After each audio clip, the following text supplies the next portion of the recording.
မင်္ဂလာပါမိတ်ဆွေတို့ရေဒီနေ့တင်ဆက်ပေးသွားမယ့်အကြောင်းကတော့နာကျင်မှုရဲ့တဘာဝမှလွတ်မြောက်ဖို့အတွက်ဆိုတဲ့အကြောင်းပဲဖြစ်ပါတယ်ဘဝဆိုတာပင်လယ်ပင်ကြီးတစ်ခုလိုပါပဲ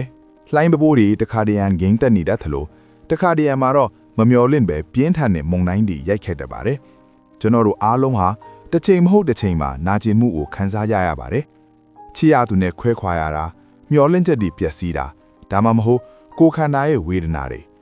နာကျင်မှုနဲ့ပတ်သက်ပြီးနားလည်လို့ရအောင်နှက်နဲတဲ့မြားနှက်စင်းဥပမာတစ်ခုကိုပြောပြချင်ပါတယ်လူတစ်ယောက်ဟာမြားတစ်စင်းနဲ့အပြစ်ခံရတယ်ဆိုပါစို့သူဟာပထမမြားချက်ကြောင့်ရုပ်ပိုင်းဆိုင်ရာနာကျင်မှုကိုခံစားရပါမယ်ဒါဟာရှောင်လွှဲလို့မရတဲ့သဘာဝတရားပါ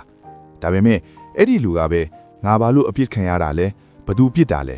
ငါတော့တေးတော့မှာပဲဒီဒဏ်ရာကပျောက်ပါမလားဆိုပြီးစိုးရင်ပူပန်မှုတွေဒေါသတွေနဲ့ထပ်ဆင့်တွေးတိုးနေမယ်ဆိုရင်သူဟာမိမိကိုယ်ကိုဒုတိယမြားနဲ့ထပ်ဆင့်ပစ်ခတ်လိုက်တာပါပဲ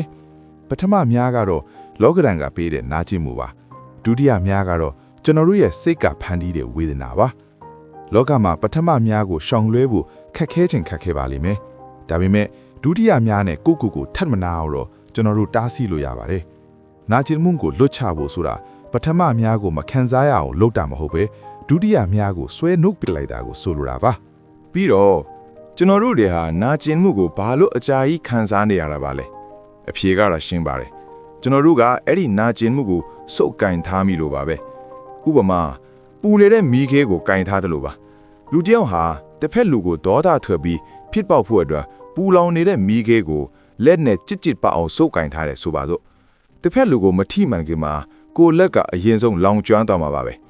ဒါကြောင့်နာကျင်မှုနာကြီးမှုအတိတ်ကဒဏ်ရာတွေကိုသိမ်းဆည်းထားတာဟာပူလောင်နေတဲ့မီးခဲကိုစုပ်ကင်ထားတာနဲ့အတူတူပါပဲကျွန်တော်တို့ကငါ့ကိုဒီလိုလွတ်ခဲ့တယ်ငါဘဝကဒီလိုဖြစ်သွားတယ်ဆိုပြီးအဲ့ဒီအသွေးတွေကိုတင်းတင်းကြပ်ကြပ်စုပ်ကင်ထားလေလေဒဏ်ရာကပိုနဲ့လေလေပါပဲဥပမာနောက်တစ်ခုပြရရင်တော့ရေကွက်ပါရေကွက်ကပုံမှန်ဆိုရင်ကင်ထားရတာပေါ့ပါပါတယ်ဒါပေမဲ့အဲ့ဒီရေကွက်ကိုလက်ကိုဆန့်ထုတ်ပြီးတနာရီလောက်ကင်ထားကြည့်လိုက်မယ်ဆိုရင်လက်တွေထုံကျင်လာပါမယ်တရက်လုံးကင်ထားရင်တော့လက်ဟာလှုပ်ရှားလို့မရအောင်နာကျင်တော့ပါလိမ့်မယ်ရေခွက်တဲ့အလေးချိန်ကတော့ပြောင်းလဲမသွားပါဘူးဒါပေမဲ့ကင်ထားတဲ့ကြာချိန်ကနာကျင်မှုကိုဖန်တီးလိုက်တဲ့အတွက်လက်ဟာလှုပ်မရအောင်နာကျင်တော့တာပါကျွန်တော်တို့စိတ်ထဲကဝေဒနာတွေဟာလည်းဒီတိုင်းပါပဲအတိတ်ကနာကျင်မှုကိုခဏလောက်တွေးမိတာကပြဿနာမဟုတ်ပေမဲ့အဲ့ဒါကိုတနေ့ကုန်တစ်လလုံးတစ်နှစ်လုံးစော့ကင်ထားမယ်ဆိုရင်တော့အဲ့ဒီအလေးချိန်ကတင့်ကိုလဲပြိုသွားစေပါလိမ့်မယ်နာကျင်မှုကိုလွတ်ချနိုင်ဖို့အတွက်ပထမဆုံးအဆင့်ကတော့သင်ဟာမိခဲကိုစုပ်ကင်ထားမိနေပြီဆိုတာကိုတတိပြမိဖို့ပါပဲနာကျင်မှုကိုလွတ်ချနိုင်ဖို့ဆိုရင်လောကရဲ့အမှန်တရားတစ်ခုဖြစ်တဲ့အနိစ္စ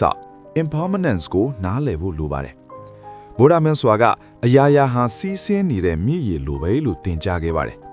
သင်ဟာမြစ်တစ်စင်းတဲကိုခြေထောက်နှစ်ခါတူညီစွာချလို့မရပါဘူးဘာဖြစ်လို့လဲဆိုတော့ဒုတိယအကြိမ်ခြေကျတဲ့အခါမှာအရင်ကရေတွေဟာစီးဆင်းသွားပြီဖြစ်တယ်လို့သင်ရဲ့ခြေထောက်ဟာလည်းအချိန်စက္ကန့်အနည်းငယ်ပြောင်းလဲသွားပြီဖြစ်လို့ပါကျွန်တော်တို့ခံစားနေရတဲ့နာကျင်မှုဟာလည်းအနိစ္စပါပဲတေချာပြန်ကြည့်ပါလွန်ခဲ့တဲ့ကနစ်ကသင်အသေးအတန်းခံစားခဲ့ရတဲ့နာကျင်မှုဟာအခုအချိန်မှာအရှိန်လျော့သွားပါပြီလွန်ခဲ့တဲ့10မိနစ်ကစိတ်အခြေအနေနဲ့အခုစိတ်အခြေအနေဟာမတူတော့ပါဘူးနာကျင်မှုကိုငါဟာလို့မတတ်မပါနဲ့နာကျင်မှုဖြစ်ပေါ်လာတယ်လို့ပဲမှတ်သားပါတိမ်တိုက်တွေကောင်းငင်မှာဖြတ်တန်းသွားသလိုမျိုးနာကျင်မှုဆိုတဲ့တိမ်တိုက်ဟာလည်းတင်စိတ်ဆိုတဲ့ကောင်းငင်ပြင်ကြီးတွေကိုခဏလာပြီးပြန်ထွက်သွားမှာပါ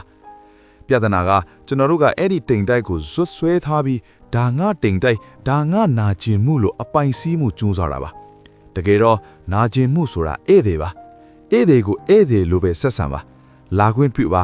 နေခွင့်ပြုပါပြီးရင်သူ့အလိုလိုပြန်ထွက်သွားပါလိမ့်မယ်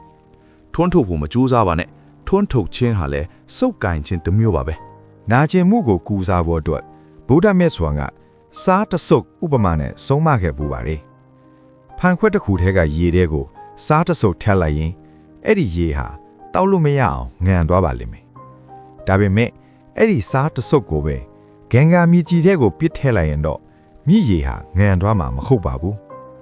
စားတဆုပ်ဟာကျွန်တော်တို့ခံစားရတဲ့နာကျင်မှုလို့ဆိုပါစို့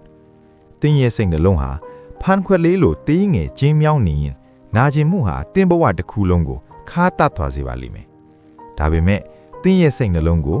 မေတ္တာဂရုဏာတွေနဲ့မိကြီးတစင်းလို တမှုတရားကြီးလိုကျေပြန့်အောင်လှုပ်ထားမယ်ဆိုရင်နာကျင်မှုဆိုတဲ့စားတဆုပ်ဟာတင့်ကိုဒုက္ခမပေးနိုင်တော့ပါဘူးကိုဂယုဏထားပါငါနာကျင်နေတာပဲဒါဟာလူသားတစ်ယောက်အနေနဲ့တဘာဝကြပါတယ်လို့လက်ခံပေးပါပြီးရင်အဲ့ဒီမေတ္တာကိုသူတစ်ပါးစီကိုပါဖြန့်ချက်ပါလောကမှာငါတယောက်တည်းနာကျင်နေတာမဟုတ်ဘူးလူတိုင်းမှာကိုယ်စီတန်ရာတွေရှိကြတယ်ဆိုတာကိုနားလည်ပေးလိုက်တဲ့အခါတင့်ရဲ့အတ္တဟာသေးငယ်သွားပြီးစိတ်နှလုံးဟာကျေပြန့်လာပါလိမ့်မယ်ခွင့်လွတ်ခြင်းဆိုတာတစ်ဖက်လူလုပ်ခဲ့တာတွေမှန်ကန်တယ်လို့ဝန်ခံတာမဟုတ်ပါဘူးခွင့်လွတ်ခြင်းဆိုတာတင့်ရဲ့စိတ်နှလုံးထဲကအစိတ်တွေကိုစွန့်ထုတ်ပြီးမိကြီးတဲ့စံလိုကျေပြန့်အောင်လုပ်လိုက်တာပါတင့်ငင်းချမ်းမှုအတွက်တင်ဟာခွင့်လွတ်ဖို့လိုအပ်ပါတယ်လူတစ်ယောက်ဟာတစ်ဖက်ကန်းကိုကူးဖို့အတွက်ဖောင်းတစ်ခုကိုခက်ခဲတီးဆောက်ပါတယ်အဲ့ဒီဖောင်းနဲ့တစ်ဖက်ကန်းကိုရောက်သွားတဲ့အခါဒီဖောင်းကငါ့အတွက်တိတ်ကျေးဇူးများတာမယ်ဆိုပြီးအဲ့ဒီဖောင်းကြီးကိုကုန်းပေါ်အထိပခုံးနဲ့ထမ်းသွားရမလားမဟုတ်ပါဘူးတစ်ဖက်ကန်းရောက်ရင်ဖောင်းကိုထားခဲ့ရပုံပါပဲကျွန်တော်တို့ရဲ့အတွေ့အကြုံတွေနာကျင်မှုလေးတင်ငန်းစာတွေဟာတစ်ဖက်ကန်းရင်းကျက်မှုကိုရောက်ဖို့ကူညီပေးခဲ့တဲ့ဖောင်းတွေပါပဲအဲ့ဒီတင်ငန်းစာတွေကိုယူပါဒါပေမဲ့အဲ့ဒီအသိဆိုတဲ့ဖောင်ကြီးကိုတော့ပခုံးပေါ်ထမ်းမထားပါနဲ့တော့နာကျင်မှုကိုလွတ်ချတယ်ဆိုတာမေ့ပီတာမဟုတ်ဘူးနာကျင်မှုကတင့်ကိုထိန်းချုပ်ခွင့်မပေးတော့တာကိုဆိုလိုတာပါတင်ဟာအတိတ်ရဲ့အကျဉ်းသားမဟုတ်ပါဘူးတင်ဟာလက်ရှိစက္ကန့်တိုင်းမှာအသစ်ပြန်ဖြစ်နေတဲ့လူသားတစ်ယောက်ပါကျွန်တော်တို့နာကျင်မှုကိုဆွဲထားရတဲ့နောက်ထပ်အကြောင်းရင်းတစ်ခုကတော့ငါဆိုတဲ့အစွဲလမ်းပါပဲဗုဒ္ဓမြတ်စွာကလဲဘီနဲ့နွားချေရဥပမာကိုမိန့်ကြားခဲ့ပါတယ်နွားကလဲကိုဆွဲတဲ့အခါလဲဘီဟာနွားရဲ့ခြေရနောက်ကိုတကောက်ကောက်လိုက်ပါလာတယ်လို့ပါပဲကျွန်တော်တို့ရဲ့အတွေးထဲမှာငါကိုဘသူကစော်ကားတာငါဘဝကြီးကဘာလို့ဒီလိုဖြစ်ရတာလဲဆိုတဲ့ငါကိုရှေ့တန်းတင်နေတဲ့၍နာကျင်မှုဆိုတဲ့လဲဘီဟာတဲ့နောက်ကိုတကောက်ကောက်လိုက်နေဥမှာပါတကယ်တော့နာကျင်မှုဆိုတာဖြစ်ပေါ်လာတဲ့ဖြစ်စဉ်တစ်ခုတတ်ပါပဲအဲ့ဒါကိုငါရဲ့နာကျင်မှုလို့နာမည်တက်လိုက်တဲ့အခါမှာအဲ့ဒီဝေဒနာကပိုပြီးခိုင်မာသွားပါတယ်ဥပမာကောင်းကင်ကြီးထဲမှာလျှက်စီးလက်တာကိုကြည်ပါလျှက်စီးဟာကောင်းကင်ကြီးရဲ့အစိတ်ပိုင်းမဟုတ်ပါဘူးခဏဖြစ်ပေါ်လာတဲ့လျှက်စစ်တက်တစ်ခုပါပဲသင်ရဲ့စိတ်ဟာကောင်းကင်ကြီးဆိုရင်နာကျင်မှုဟာလျှက်စီးတစ်ခုပါပဲအဲ့ဒီလျှက်စီးကိုငါလျှက်စီးလို့တွားဖမ်းဖို့မကြိုးစားပါနဲ့လျှက်စီးဟာသူ့လိုလက်ခနဲဖြူပြီးပျောက်ကွယ်သွားပါလိမ့်မယ်နာကျင်မှုကိုငါနဲ့မပတ်သက်ပဲတီးခြားဖြစ်စဉ်တစ်ခုအနေနဲ့ကြီးတက်လာတဲ့အခါလေးဘီဟာနွားချီယာနောက်ကိုမလိုက်နိုင်တော့ပဲရက်တန့်သွားပါလိမ့်မယ်ဒီနေရာမှာအရေးကြီးတာကသတိ mindfulness ပါပဲနာကျင်မှုဖြစ်လာတဲ့အခါငါနာကျင်နေပြီလို့မတွေးပဲနာကျင်မှုဝေဒနာဖြစ်ပေါ်နေတယ်လို့ပြောင်းလဲဆင်ခြင်ကြည့်ပါအဲ့ဒီအခါမှာသင်နဲ့နာကျင်မှုကြားမှာနေရာလွတ်တစ်ခုဖြစ်ပေါ်လာပြီးအေးချမ်းမှုကိုစတင်ခံစားရပါလိမ့်မယ်နောက်ဆုံးအနေနဲ့ဘုရားမြတ်စွာတောအုပ်တစ်ခုထဲမှာဟောကြားခဲ့တဲ့တရွက်6ဥပမာကိုပြောပြချင်ပါတယ်မြတ်စွာဘုရားကမြေကြီးဘောက်ကတရွက်6တဆုပ်ကိုကောက်ယူပြီးယဟန်တို့ငါလက်ထဲကတရွက်နဲ့ဒီတောအုပ်ကြီးထဲကတရွက်ဘယ်ဟာကပိုများတယ်လို့မေးခဲ့ပါတယ်ယဟန်တွေကတောအုပ်ထဲကတရွက်တွေကအစာမတန်ပိုများပါတယ်လို့ဖြေကြပါတယ်မြတ်စွာဘုရားကအေးအဲ့ဒီလိုပဲငါသိတဲ့အမှန်တရားတွေကတောအုပ်ကြီးထဲကတရွက်တွေလို့များပြားလာတယ်ဒါပေမဲ့မင်းတို့အတွက်ဆင်းရဲဒုက္ခကလွတ်မြောက်ဖို့လိုအပ်တဲ့အမှန်တရားကတော့ငါလက်ထဲကတရွက်တဆုပ်စာပဲရှိတယ်လို့မိန့်ကြားခဲ့ပါတယ်ဒီဥပမာကကျွန်တော်တို့ကိုဘာတင်ပေးတယ်ဆိုတော့ကျွန်တော်တို့နာကျင်နေရတာဟာမလိုအပ်တဲ့တရွက်တွေအများကြီးကိုလိုက်တွေးနေလို့ပါ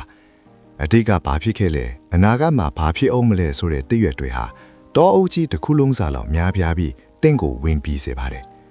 တကယ်တော့နာကျင်မှုကိုလွတ်ချဖို့အတွက်တင်လိုအပ်တာကလက်ရှိအခိုင်အတန့် present moment ဆိုတဲ့တရွက်တဆုပ်စာလေးပါပဲလက်ရှိမှာတင်အသက်ရှူနေသလားလက်ရှိမှာတင်နှလုံးခုန်နေသလားလက်ရှိမှာတင်ဘေးကင်းရလားဒီလက်ရှိစက္ကန့်လေးမှာပဲအာယုံဆိုင်နေထိုင်ခြင်းဟာနာကျင်မှုအားလုံးရဲ့အစိတ်ဖြေစေပါပဲအတိတ်ဆိုတာကုံဆုံးသွားပြီးဖြစ်တဲ့အိမ်မက်တစ်ခုအနာဂတ်ဆိုတာရောက်မလာသေးတဲ့တိမ်လဲတစ်ခုပါလက်ရှိအခိုင်အတန့်မှာအေးအေးချမ်းချမ်းနေထိုင်တဲ့ခြင်းဟာနာကျင်မှုကိုအကောင်းဆုံးလွတ်ချခြင်းပါပဲအခုခဏလောက်မျက်စိမိတ်ပြီးအသက်ကိုပြင်းပြင်းရှူသွင်းလိုက်ပါရှူထုတ်လိုက်တဲ့လေနဲ့အတူတင့်နှလုံးသားထဲကအလေးအပင်တွေကိုမြေကြီးပေါ်ချလိုက်ပြီးလို့စိတ်ကူးကြည့်ပါတင်ဟာပေါ့ပါသွားပါပြီတင်ဟာလွတ်လပ်သွားပါပြီဗုဒ္ဓရဲ့လမ်းစဉ်ဟာ နာကျင်မှုကိုညှင်းပယ်ဖို့မဟုတ်ဘဲနာကျင်မှုကိုနားလည်ခြင်းဖြင့်ကြော်လွန့်ဖို့ဖြစ်ပါတယ်အရာရာဟာပြောင်းလဲနေပါတယ်ဒီဝေဒနာတွေလည်းတမိမှာပျောက်ကွယ်သွားပါလိမ့်မယ်ငြိမ်းချမ်းပါစေလွတ်မြောက်ပါစေအေးချမ်းပါစေနောက်ဗီဒီယိုမှာပြန်ဆုံကြရအောင်ပါ